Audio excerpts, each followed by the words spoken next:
je fais ce que je peux et c'est pas facile. D'accord. Et tout à l'heure, je vous entendais parler de développement durable. Vous vouliez dire quoi? Ben, c'est pas moi qui ai utilisé ce terme, hein. C'est pas le genre de terme que j'utiliserais. Je disais que bon, on était dans une période de délation globale et de dénonciation et que donc politiquement c'était pas évident pour personne. Et qu'en plus avec le réchauffement climatique, on a eu ce matin un éléphant qui est né à Anvers ou qui devait naître et c'est pas évident quoi. Voilà. Je crois que globalement dans la totalité du tout, on va revenir comme c'était avant. C'était mieux? Je pense quoi, je crois qu'on a été trop loin et que, vous voyez, moi si j'ai pas mon sac plastique, je suis vraiment embêtée, mais les animaux ils digèrent pas ça. Et en fait ça va à la mer et on sait plus rien en faire et donc maintenant ils font des choses qui s'autodégradent mais c'est trop tard. Et en fait on a été trop loin et on pourra plus revenir en arrière et on va vraiment avoir des problèmes. Alors moi personnellement je m'en fous, j'ai pas d'enfants. Et donc, quelque part, à un moment donné, je vais mourir, quoi. Mais pour eux et tout, ça va être très dur. Et je crois que c'est important de le dire. Et le monde va mal, ça c'est sûr. Oui. Voilà. Ok. Et vous, qu'est-ce qui vous touche particulièrement? J'aime beaucoup Marc-Arian. Ça, c'est un truc. J'aime bien écouter Marc-Arian, Michel Thor, j'aime beaucoup aussi. Jane Manson, une très belle voix. Sardou, j'aime encore bien.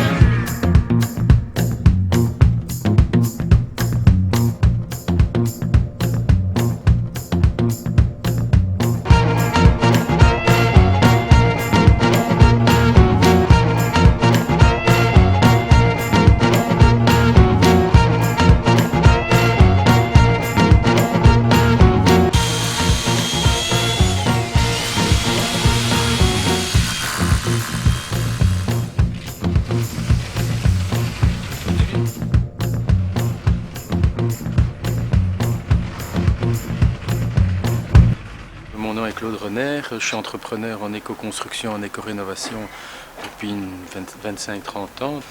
Donc ici, en l'occurrence, cette petite maison va servir de maison témoin au quartier, de manière à montrer ce qu'il y a moyen de faire aujourd'hui donc en éco-rénovation pour rendre cette maison d'une part écologique, mais aussi et surtout d'efficience énergétique. C'est-à-dire qu'on va transformer cette maison en maison basse énergie. Pour le reste, il y a des panneaux photovoltaïques, des panneaux solaires thermiques. Il y a toute une démarche par rapport à l'eau de pluie. Donc on a creusé une citerne à la main de 5000 litres, de manière à essayer d'être le plus autonome possible par rapport à l'eau. Et donc tous les matériaux qui vont être utilisés ici seront des matériaux écologiques. Et le pignon là qu'on est en train de commencer est une isolation de liège qui va être crépie, qui va être enduite par un mortier, un enduit chaud. Avec donc Philippe Leblanc, le spécialiste, le grand spécialiste dans le domaine de l'isolation extérieure et intérieure. Voilà. Bon, je vais devoir faire tourner la bétonnière, ça va?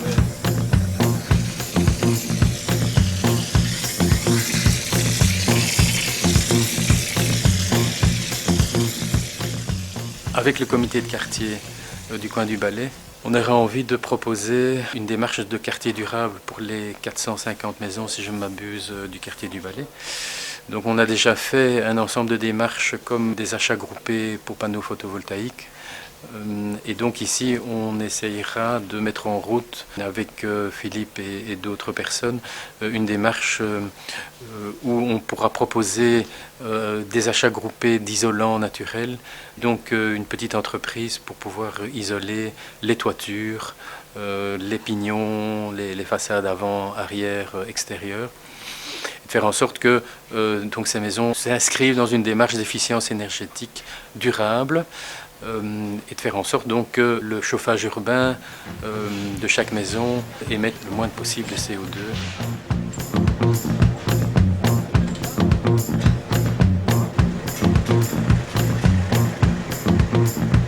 Vous pouvez mettre salade ou mélanger, sinon vous prenez vous mélangez.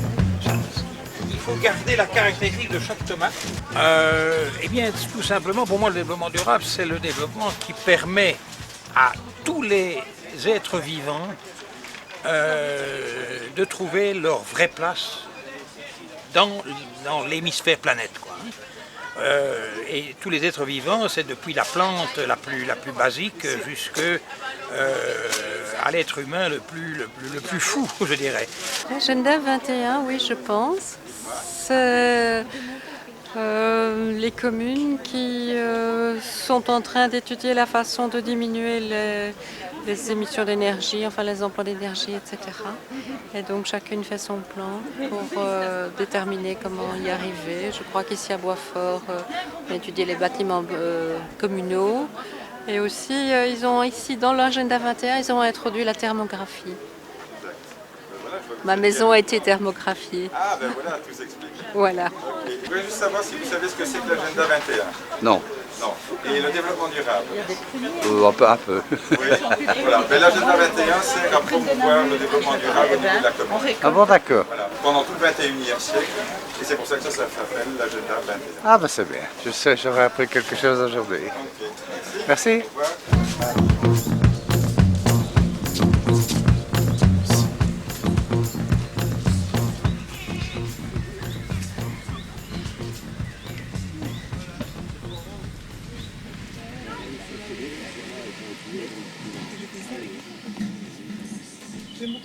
Du chou-fleur. Depuis quand vous avez commencé à faire le compost? On a commencé le compost en septembre 2007, Ouais. donc il y a presque plus d'1 an et demi maintenant. Et voilà, Et ça marche bien. ça marche bien. Donc on a commencé avec 10 petits ménages Ouais. et maintenant on a plus de 120 ménages qui viennent apporter leurs déchets. Vous êtes combien plus ou moins de bénévoles à faire ça? Une bonne dizaine je crois, mais pas qui viennent régulièrement tous les week-ends, mais en tout cas on a une bonne dizaine d'actifs qui viennent donner un coup de main de temps en temps. On a des nouveaux qui s'amènent aussi à l'improviste, qui ont entendu parler du projet. Voilà. Et les gens sont fort intéressés, ceux qui passent devant ou les passants Ceux qui passent devant, en général, parfois ils osent pas rentrer, donc ils regardent ce qu'on fait et ils sont un peu curieux. Et donc c'est à nous, nous on les interpelle, on va les chercher, et on va leur demander, on leur dit ouais voilà, on leur explique ce qu'on fait et tout ça, mais parfois ils ont un peu peur de poser la question ou de faire le pas de rentrer parce qu'ils croient qu'ils vont rentrer dans un lieu spécial. Et donc ouais non mais c'est clair, ça attire pas mal de curieux. Tout le monde regarde ce qu'on est en train de faire. Ils trouvent ça bien, la plupart des gens trouvent ça bien ou... Ah, ils trouvent ça génial quoi. Surtout quand ils savent que c'est une initiative de citoyens et que le fait qu'on soit des bénévoles, les gens ils trouvent que ça tue quoi. Et pour entretenir un compost, Alors pour entretenir le compost, donc, comment ça fonctionne voilà, en comment gros? ça fonctionne. Donc on commence par faire le tas du fond là-bas. Donc on essaie de toujours commencer par le même tas. Et puis dès qu'il est rempli, on le retourne et on le met dans le bac d'à côté. Et donc à chaque fois que le bac du fond est rempli, on retourne tous les bacs qui sont avant en fait. Le retournement permet que ça se dégrade beaucoup plus rapidement. Et donc on a du compost après 3 mois au lieu d'attendre 1 an. Et voilà quoi, tout se fait à la fourche, on n'a pas de machine et tout ça. À la main quoi. Voilà, tout à la main, donc ça prend un certain temps, c'est du boulot quoi.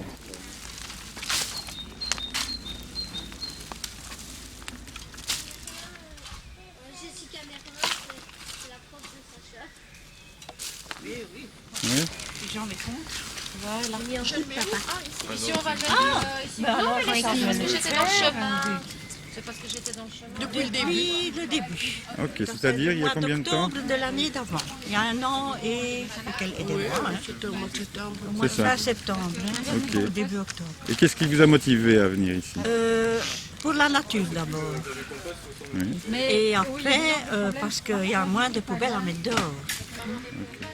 Mais enfin, oui, des fois 2 fois par semaine, ça dépend. Ah oui, donc ici dans la boîte aux lettres. Ici dans la boîte. La boîte. La boîte aux lettres. Non, c'est la boîte à, comment on appelle ça? La boîte à compost. À compost.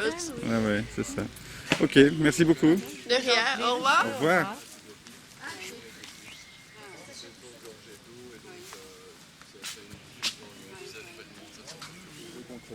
Pour les participants. Donc voilà la poubelle compostière donc qui permet aux participants de venir quand ils veulent en semaine pour déposer leurs déchets. Donc on a un petit cadenas pour éviter que tout le monde vienne déposer n'importe quoi comme déchets dedans. Donc seulement les participants du projet connaissent le code. Donc ils ouvrent la trappe, ils versent leurs déchets à l'intérieur Et ici au-dessus, on a une réserve de broyat qui permet directement de mélanger la matière fraîche et verte avec du broyat. Donc ce broyat qui est vraiment indispensable pour une bonne dégradation et pour ne pas avoir d'odeur. Donc ensuite, on referme et on remet le cadenas. Et donc voilà, on est arrivé un peu plus par esprit, mais c'était vraiment pour passer à une façon de consommer alternative. Et donc on découvre vraiment ici et le principe du compost et l'idée qu'ils essaient de faire passer. Et vous venez aider souvent? Mais là c'est le deuxième week-end.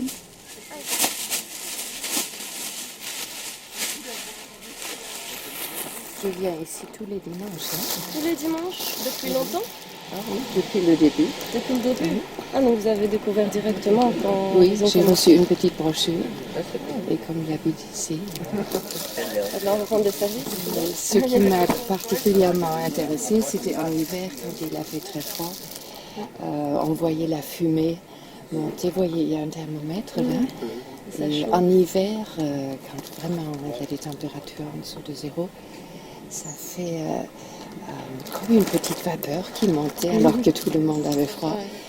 Et donc monsieur m'a expliqué que c'est les petites bêtes qui travaillent mais qui tiennent le coup même avec ces températures-là.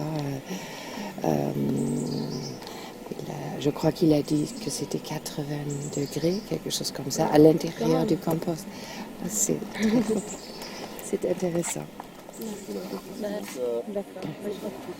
Fin du processus, on arrive à un compost de cette espèce-ci.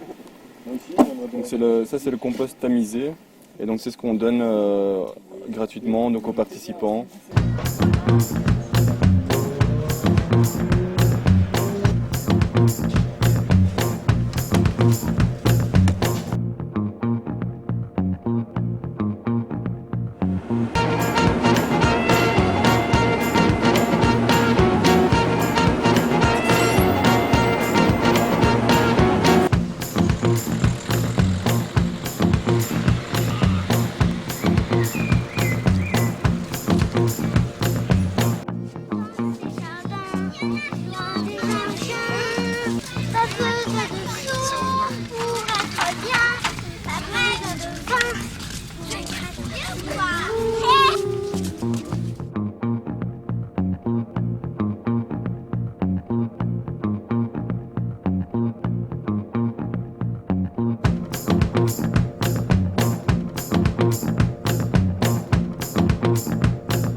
Jamais.